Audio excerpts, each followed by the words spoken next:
মাছ মাংসকে হার মানিয়ে দেবে কিন্তু এই রেসিপিটা। প্রথমে উপরে কিছু কিছু কচি কচি পাতাগুলো নিয়ে নিলাম।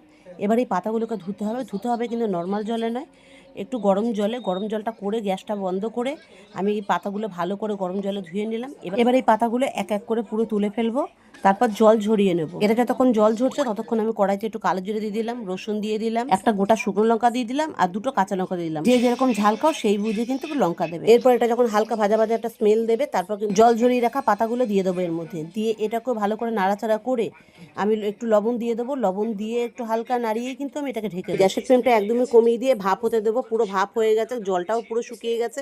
থালায় নামিয়ে নিলাম ঠান্ডা হওয়ার জন্য। এবার মিক্সারে এই পাতার সম্পূর্ণ জিনিসটা দিয়ে দেবো, দিয়ে কিন্তু এটা পেস্ট করে নিতে হবে ভালো করে। এরপর কড়াইতে সর্ষের তেল দিতে হবে, সর্ষের তেলই দিতে হবে। এটা কিন্তু রিফাইন তেলে করলে হবে না, টেস্টটা ভালো বোঝা যাবে না। তারপর আমি পাতাটা সম্পূর্ণ দিয়ে দিলাম, দিয়ে এটাকে বেশ কিছুক্ষণ একটু নাড়াচাড়া করবো গ্যাসের ফ্লেমটা একদম লোতে দিয়ে। এরপর এতে দুটো জিনিস অ্যাড করে দেবো। লবণ তো আমি আগেই দিয়ে দিয়েছি।